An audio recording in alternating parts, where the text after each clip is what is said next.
लोग कहते हैं ना कि भाई बाबा से, तो क्या बाबा इस देश की भलाई की बात नहीं कर सकता? बाबा मतलब इस देश का बाबा होने का मतलब ये हो गया कि अपना फ्री में माल खाओ, माल उड़ाओ, राम नाम जपना, पराया माल अपना, और बाबा होकर के देश के साथ गद्दारी करूं, मैं धोखा करूं, छल कपट करूं, चोरी करूं, लूट करूं, दुराचार करूं, व्यभिचार करूं, मैं योग सिखाते हुए यदि देश के बचाने की बात कर रहा हूं तो इसमें आपत्ति किन लोगों को है? आप उनसे प्रश्न पूछिए, मुझसे क्यों प्रश्न पूछते हैं? जिन लोगों से प्रश्न पूछना चाहिए, जिन लोगों ने देश को लूटा, उनसे प्रश्न पूछते नहीं। मैं यदि देश को बचाने की बात कर रहा हूं तो आप मुझसे प्रश्न पूछते हैं। बाबा जी, इसीलिए तो मैं आपसे पूछ रही थी कि आपका ब्लड प्रेशर ऊपर नीचे नहीं होता है जब अभी भी नहीं हो रहा है, जब इस तरीके के तमाम सवाल आपसे लोग पूछते हैं। अभी भी नहीं हो रहा है, लेकिन जो है आपको लगता नहीं कि मैं कहाँ, मैं सही रास्ते पर, मैं आज भी सही रास्ते पर हूँ और कल भी इस रास्ते पर रहूंगा। Thank you so much, thank you से बात करने की। तो ये थे आमने सामने में योग गुरु और धर्म गुरु और अब राजगुरु बाबा रामदेव। अगले हफ्ते मैं अनुराधा प्रसाद आपसे किसी नई पर्सनालिटी के साथ फिर मिलती हूँ। तब तक के लिए नमस्कार।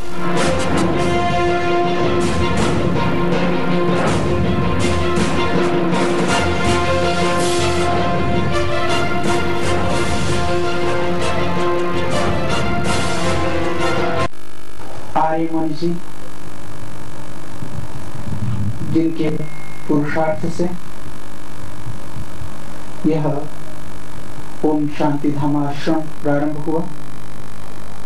भाई एजुकेशन देने के साथ साथ, स्पिरिचुअल एजुकेशन देने के साथ साथ, योगासनों की ट्रेनिंग देने के साथ साथ हम एंटी करप्शन एजुकेशन भी दे रहे हैं और पॉलिटिकल एजुकेशन भी दे रहे हैं। एक बात बताइए कि 2014 की जो तैयारी आपने शुरू की है, लेकिन आपका जो ब्रांड था बाबा रामदेव का, वो योग गुरु का, वो सडनली जो है आप पॉलिटिक्स के अखाड़े में होते, मतलब योग के अखाड़े से पॉलिटिक्स के अखाड़े में योग तो को आपको भी पता है कि पॉलिटिक्स को तो सबने कहा है कि ये तो इसमें तो जो भी गया काजल की कोठरी है, बाहर बिना कालिख लगे आया नहीं। जो आज तक दुनिया में बाबा रामदेव कैसे इससे बचेंगे? यदि मैं इस देश को रोग मुक्त बनाने के साथ साथ भ्रष्टाचार और काले धन और भ्रष्ट व्यवस्थाओं से मुक्त बनाना चाहता हूं, तो इसमें हमने अपने पहले वाले कार्य को बंद नहीं किया, उसको भी हजारों लाखों करोड़ों गुना और बढ़ा दिया है। और आज भी मैं 4:45 बजे योग की कक्षा में मिलता हूं, आप किसी भी दिन देख लीजिए मुझे। लेकिन योग के अलावा एक और बड़ा दायित्व लिया है कि इस देश को दरिद्रता से भी मुक्त करना है और इस देश के लोगों को आध्यात्मिक न्याय के साथ साथ आर्थिक और सामाजिक न्याय भी दिलाना है। तो जब राजनीति में बैठे लोग अपना संवैधानिक और नैतिक दायित्व नहीं निभा रहे हैं तो कहीं ना कहीं से तो आवाज उठेगी ना। लगता है कि जैसे ये बिल्कुल प्लान्ड चीजें थी और बाबा ने ये डिसाइड किया, पहले अपने आपको एक पूरे ब्रांड के तरीके से प्रमोट किया, प्रोजेक्ट किया, देखिए क्रेडिबिलिटी ली और उसके बाद अब आप ये बात कर रहे हो। कोई सच्चा और अच्छा इंसान यदि अपनी सात्विक शक्ति का उपयोग देश के निर्माण में करता, मैं देश को बर्बाद करने के लिए तो नहीं कर रहा हूँ, देश को तबाह करने के लिए तो नहीं कर रहा हूँ, अपनी शक्ति का मैं नक्सलवादी माओवादी तो नहीं तैयार कर रहा हूँ, मैं तो राष्ट्रवादी लोग तैयार कर रहा हूँ ना। तो मैं यदि योग के द्वारा मैंने सामर्थ्य अर्जित किया, उसका उपयोग इस राष्ट्र का भाग्योदय करने के लिए कर रहा हूँ, तो इसमें मैं गलत का हूँ? मैंने क्या गुनाह किया, क्या अपराध किया? और जहां तक ये प्री प्लान की जहां तक प्रश्न है, मैं तो एक छोटे से अंधेरे गाँव में पैदा हुआ और उस गांव के अंधियारे से मैं यहाँ पर आया हूँ, तो मैंने तो अपने कर्म को अपना धर्म माना। मैंने कभी कोई ढोंग आडंबर पाखंड नहीं किया, कभी किसी को चेला चेली नहीं बनाया।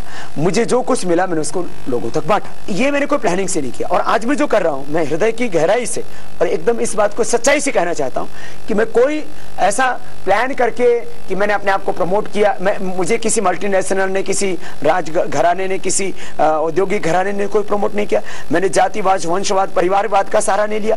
मैं जो था मैं पूरी सच्चाई के साथ निस्वार्थ भाव से देश के सामने गया और अभी भी जो मैं कर रहा हूं उसको एकदम निस्वार्थ भाव से, कोई चाह नहीं, कोई पॉलिटिकल एम्बिशन नहीं, लेकिन किसी भी कीमत पर मेरा हिंदुस्तान बचना चाहिए। और मैं तो कहता हूं ये काम जो सरकारें चुनी हुई है लोगों के द्वारा, वो सरकारें लोगों ने देश को बेचने के लिए तो नहीं, लोगों को बचाने के लिए चुनी थी। अपना संवैधानिक दायित्व तो निभाए सरकार। यदि सरकार 5 काम कर देती है, मैं तो कहता हूँ भ्रष्टाचार के खिलाफ कठोर कानून बनाओ, जो जिन्होंने देश का पैसा लूटा उनसे रिकवरी करो, वसूली करो, उनको सूली पर चढ़ाओ, ऐसा कानून बनाओ। करेंसी रिकॉल करो, 2006 से पेंडिंग पड़ी यूनाइटेड नेशंस की कन्वेंशन अगेंस्ट करप्शन संधि को लागू कर दो, मॉरिशस रूट को बंद कर दो, जो विदेशी बैंक यहाँ पर बुला रखे हैं, जो चोरी का माल, काला धन जमा करते हैं, उनको बंद कर दीजिए, फॉरेन अकाउंट पॉलिसी डिक्लेयर कर दीजिए। मैंने तो 5 डिमांड की है। इन कामों को यदि कांग्रेस कर देती है तो मैं तो अपना अध्यात्म का काम करके खुश हूँ। एक बात बताइए बाबा कि आपने ये सब चीजें शुरुआत की, लेकिन बाजी मार्ग ले गए LK आडवाणी। उन्होंने एक व्हाइट पेपर जारी किया और उसके बाद सुप्रीम कोर्ट में गहमा-गहमी शुरू हो गई। तो काम तो आपने शुरू कर लिया और माइलेज बीजेपी लिए चली जा रही है। देखिए, मैं किसी के ऊपर भी कोई टिप्पणी नहीं करना चाहता, और जहाँ तक माइलेज लेने का प्रश्न है, इस देश के 120 करोड़ लोगों को पता है कि भ्रष्टाचार का जो मुद्दा है ये आज कोई नया नहीं मैंने उठाया। मैं करीब जो है थोड़े रूप में इसको 15 सालों से उठा रहा था और 5 सालों से इसको बड़े रूप में उठा रहा था। और आज आप 100 आदमियों से पूछ लीजिए, आपने बीज जिसे कहते हैं पूरी तैयार कर दी, और लेकिन फसल काटने के लिए ये पॉलिटिकल बीजेपी आ गई आगे। पूरा हिंदुस्तान इसमें खड़े हो, LK आडवाणी जी क्यों, एक बीजेपी क्यों, सारी राजनीतिक पार्टियां। माननीय वित्त मंत्री जी ने इस बार कहा है कि भ्रष्टाचार और कालाधन देश की सबसे बड़ी समस्या है और हम इसको सामूहिक रूप से लड़ना चाहते हैं। तो मैं तो कहता हूँ सारे लोग खड़े, उनको बाबा रामदेव ने इस चीज का ठेका ले रखा है क्या? अच्छा, ये बताइए कि दिग्विजय सिंह साहब का 36 का आंकड़ा क्या हो गया, कहाँ फांस गई फांस? मानिए राजा साहब से हमारी कोई खानदानी दुश्मनी नहीं, वो राजघराने के लोग हैं, हम तो गांव के, जिनको लोग आज भी गंवार कहते हैं, वहां से आए हैं। तो हमारा ना कोई खानदानी उनसे झगड़ा है, ना उनके साथ में कोई हमारा जो है व्यवहार का झगड़ा है, पता नहीं क्यों। और अब तो कांग्रेस के प्रवक्ता ही कहते हैं कि जो है दिग्विजय सिंह के बयान से कांग्रेस का कोई लेना देना नहीं। तो मुझे ऐसा लगता है कि मेरे पास तो उनकी कोई दवाई नहीं है, कांग्रेस के पास उनकी दवाई है, वो इनका इलाज करें। लेकिन सडनली PL पूनिया या दिग्विजय सिंह, पूरी की पूरी जो यूपी की कांग्रेस है वो आपके उस पे आ गई कि भाई अगर बाबा हमारे टर्फ पे आए हैं तो फिर अपनी भी इनकम टैक्स रिटर्न्स को जारी करें अब और बताएं कि उनका क्या टर्नओवर है और उनका कहाँ से पैसा आता है। ट्रस्ट का जो है हर साल ऑडिट होता है। आज यदि इस देश के लोगों ने मुझे 1100 करोड़ रुपए से ज्यादा यदि योग और आयुर्वेद के लिए और भारतीय संस्कृति को प्रतिष्ठापित करने के लिए दिया, तो ये तो मेरी क्रेडिबिलिटी है, मेरे ऊपर विश्वास है देश के लोगों का। और उन 5 करोड़ लोगों के साथ में मजाक किया उस राजा साहब ने, तो कि जो लोगों ने खून पसीने की मेहनत की कमाई मुझको दिया, वो उनको खाना दिन दिखाई देता है। तो मैंने फिर जो है मैंने कहा भाई हम पहले तो छेड़ेंगे नहीं, कुछ छेड़ेगा तो हमको छोड़ेंगे नहीं। फिर हमने प्रश्न पूछा कि आखिर इन आजादी के 64 वर्षों में कांग्रेस का राज रहा करीब 55 वर्षों तक, उस दौरान यदि करीब 400 लाख करोड़ रुपए देश का लूट जाता है तो उसकी जिम्मेदारी से तो कांग्रेस नहीं बच सकती। तो उन्होंने जब मुझ पर अटैक किया तो फिर मैंने सीधा प्रश्न पूछना शुरू किया। वही तो दिग्विजय सिंह या PL पूनिया कहते कि भाई आपने ट्रस्ट के नाम पे किया हुआ है, तो हम ट्रस्ट तो सेवा के लिए है ना। आज स्वामी रामदेव ने अपने लिए क्या किया, आज मैं जमीन पर सोता हूँ, वही एक चादर उड़ता हूँ। बाबा आपको पता चलता है कि कौन, जो लोग आपको डोनेशन दे रहे हैं उनमें भी से तो हो सकता है कि कुछ ब्लैक का पैसा आ रहा हो आपके पास। जो आदमी आम आदमी है जो 11 रुपए दे रहा है, 21 रुपए दे रहा है, ये काला धन है क्या? जो आदमी करोड़ों भी तो दिए जा रहे हैं, क्यों? अगर आपको कोई लैंड खरीद करके देता है बाबा तो उसको क्या मानेंगे? ऐसे मान लीजिए विदेशों में ट्रस्ट को लैंड लोग खरीद के देख रहे हैं, ट्रस्ट को लैंड दे रहे हैं या टापू खरीद करके दे रहे हैं, तो विदेशों में भारत के तरह अंधेरगर्दी नहीं चलती है, वहां सब कुछ ऑडिट होता है। तो हमारा चाहिए ह्यूस्टन में हमको लैंड डोनेट की, या जो है यूके में हमको जो है पूरा का पूरा एक टापू जो है वो दिया, डोनेट किया, तो उसके पूरे के पूरे वहाँ तो 100% ट्रांसपेरेंसी के काम होते हैं। वहाँ कोई अनअकाउंटेड मनी का प्रश्न नहीं है। और हिंदुस्तान में भी चाहे मुझे कोई 1 रुपए देता है या कोई 11 रुपए देता है, 1100 रुपए देता है, 11 रुपए की भी रसीद कटती है हमारी, 1 रुपए की भी रसीद कटती है, चाहे हमारा 50 पैसा रसीद में खर्च होता हो। और जो हमें लोग 11,000 देते हैं, 11 लाख देते हैं, या किसी ने 1 करोड़ भी मुझे दिया, तो 100% उसकी रसीद काटी गई है।